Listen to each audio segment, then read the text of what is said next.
ಇವತ್ತಿನ ಒಂದು ವಿಡಿಯೋದಲ್ಲಿ ಈ ಒಂದು ರೆಫ್ರಿಜರೇಟರ್ನ ಯಾವ ರೀತಿ ನಾನು ಬೈ ಮಾಡಿದೆ ಮತ್ತು ಎಲ್ಲಿ ಬೈ ಮಾಡಿದೆ, ಈ ಒಂದು ರೆಫ್ರಿಜರೇಟರ್ನ ಅಮೌಂಟ್ ಎಷ್ಟು, ಇನ್ನು ಹಲವು ಮಾಹಿತಿಗಳನ್ನು ಇವತ್ತಿನ ಒಂದು ವಿಡಿಯೋದಲ್ಲಿ ತಿಳಿಸ್ಕೊಡ್ತಾ ಇದ್ದೀನಿ. ಹಾಗೆ ಈ ಒಂದು ರೆಫ್ರಿಜರೇಟರ್ ಮತ್ತು ಅನ್ಬಾಕ್ಸಿಂಗ್ ಮತ್ತು ಡೆಮೋ ಮಾಡಿದ ವಿಡಿಯೋ ಕೂಡ ಈ ಒಂದು ವಿಡಿಯೋದಲ್ಲಿ ಲಭ್ಯವಿದೆ. ಹಾಗಾಗಿ ಈ ಒಂದು ವಿಡಿಯೋವನ್ನು ಕೊನೆವರೆಗೂ ನೋಡಿ, ನಿಮಗೆ ಒಂದು ತುಂಬಾನೇ ಸಹಾಯ ಆಗ್ಬೋದು.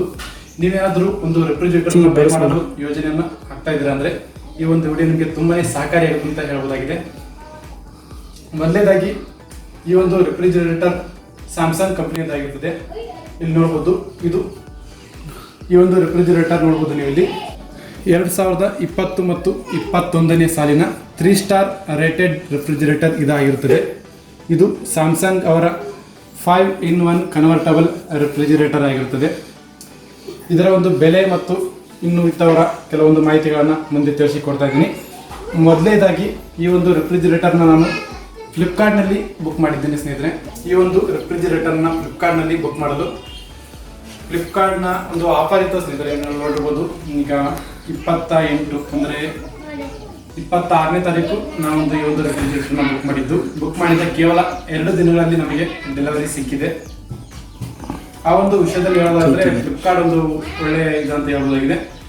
ಆ ನಂತರ ನೀವೇನು ಆಫ್ಲೈನಲ್ಲಿ ಈ ಒಂದು ರೆಫ್ರಿಜರೇಟರ್ನ ತಗೊಂತೀರಾ ಮತ್ತೆ ಆನ್ಲೈನಲ್ಲಿ ತಗೊಂತೀರಾ ಅಂತಂದ್ರೆ ಸುಮಾರು 2,000-3,000 ರೂಪಾಯಿ ಕಡಿಮೆ ನಿಮಗೆ ಈ ಒಂದು ರೆಫ್ರಿಜರೇಟರ್ ಸಿಗುತ್ತೆ. ನೀವು ಆಫ್ಲೈನಲ್ಲಿ ಕೇಳಿದಾಗ ನಿಮಗೆ ಮಿನಿಮಮ್ ಹೇಳ್ಬೋದಾದ್ರೆ ಒಂದು 30,000-35,000 ಸಾವಿರದವರೆಗೆ ಈ ಒಂದು ರೆಫ್ರಿಜರೇಟರ್ ಸಿಗುತ್ತೆ.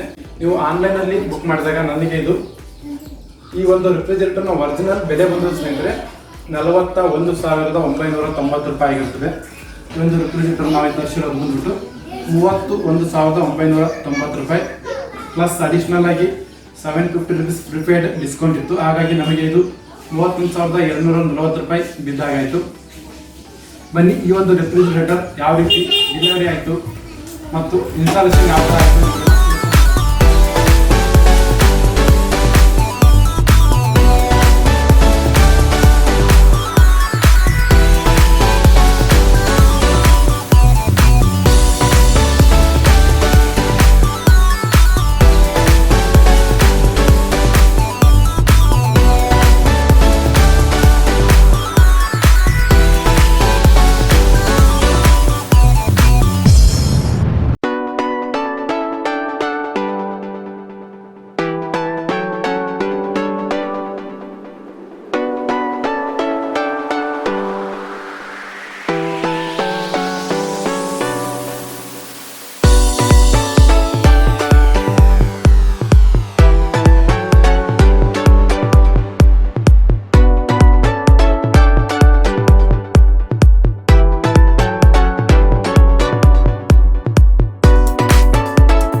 ಇಲ್ಲಿ ನಾನ್ ವೆಜ್ ಮಾಡ್ಕೊಳ್ಳೋಕ್ಕಾಗ ಸಾಂಬಾರು ಪೌಡ್ರು ರವೆ ಅದೆಲ್ಲ ಇಲ್ಲಿ ಇಟ್ಕೋಬೋದು.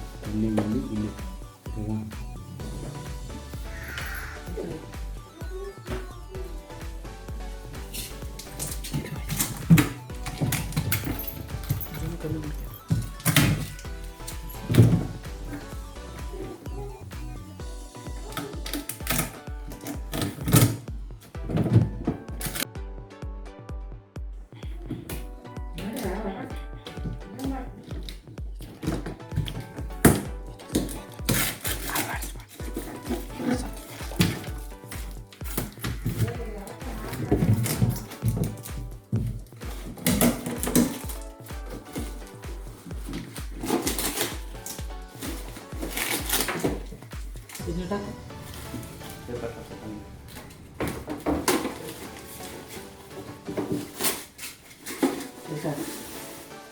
ಕ್ಲೀನ್ ಮಾಡೋದು ಯಾವ ರೀತಿ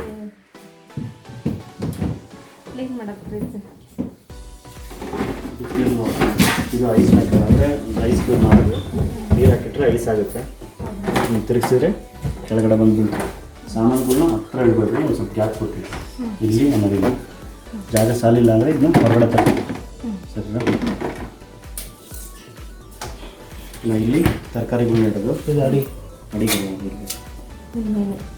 ಇಲ್ಲಿ ಈ ಟ್ರೈನಲ್ಲಿ ತರಕಾರಿಗಳನ್ನ ಇಡೋದು. ಅದು ಹೆಂಗೆ ಅಂದರೆ ಕವರ್ಲಿ ಕಟ್ಟಿ ಒಂದು ರೋಲ್ ಮಾಡಿಟ್ರಿ. ಇಲ್ಲ ವೆಜಿಟೇಬಲ್ ಪೌಚಸ್ ಬರುತ್ತೆ, ಅದನ್ನು ಯೂಸ್ ಮಾಡಿರಿ.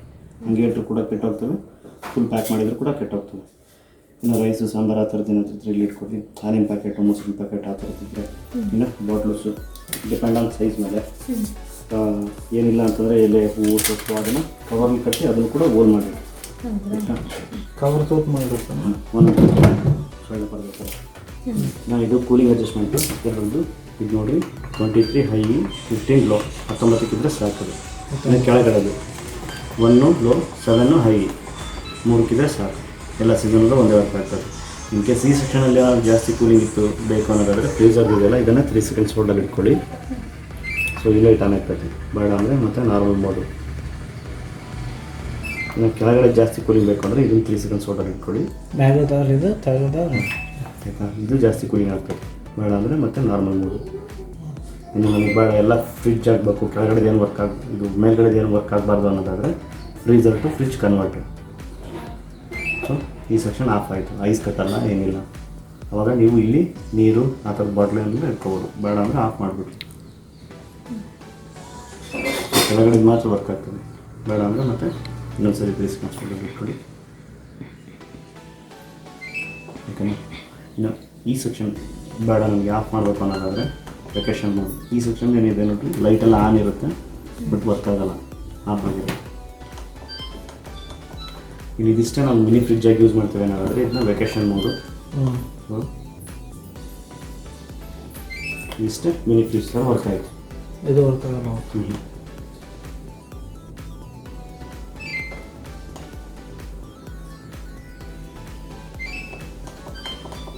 19 ಈಕ್ವಲ್.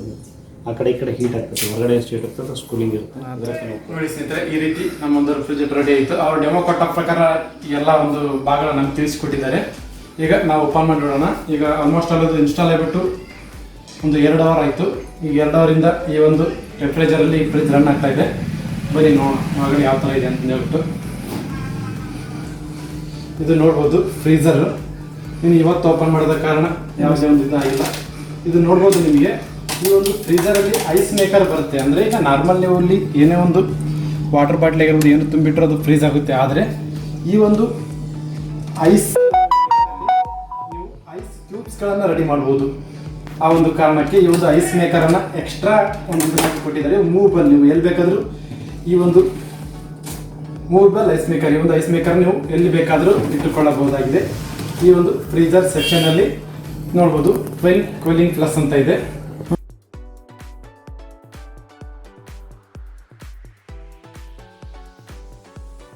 ಈಗ ಕೆಳಗಿನ ಕಂಪಾರ್ಟ್ಮೆಂಟ್ ನೋಡೋಣ ಯಾವ ಥರ ಇದೆ ಅಂತ ಹೇಳ್ಬಿಟ್ಟು. ದಬ್ ಅಣ್ಣ, ಇದು ಪೂರ್ತಿ ದಬ್ ಏನೋ ಒಂದು ಸ್ವಲ್ಪ ದಬ್ ನೋಡ್ಬೋದು ಸ್ನೇಹಿತರೆ. ಇದು ಕೂಡ ಟ್ವಿನ್ ಕೂಲಿಂಗ್ ಪ್ಲಸ್. ಈ ಒಂದು ರೆಫ್ರಿಜಿರೇಟರ್ ಏನಿದೆ ಇದು ಒಂದು ಫಾಸ್ಟ್ ಫ್ರಿಜ್ ರೆಫ್ರಿಜಿರೇಟರ್ ಆಗಿರ್ತದೆ. ನೋಡ್ಬೋದು ವೆಜಿಟೇಬಲ್ ಡ್ರೈಯರ್ ಇದೆ ಇಲ್ಲಿ. ಹಾಗೆ ನಿಮಗೆ ಇದರ ಒಂದು ಸೈಜನ್ನು ಹೇಳೋದಾದರೆ ಸ್ನೇಹಿತರೆ, ಗ್ರಾಸ್ ವ್ಯಾಲ್ಯೂಮ್ 324 ಲೀಟರ್ ಮತ್ತು ಸ್ಟೋರೇಜ್ ವ್ಯಾಲ್ಯೂಮ್ 300 ಲೀಟರ್ ಆಗಿರ್ತದೆ ಈ ಒಂದು ಫ್ರಿಜ್ನ ಸ್ಟೋರೇಜ್.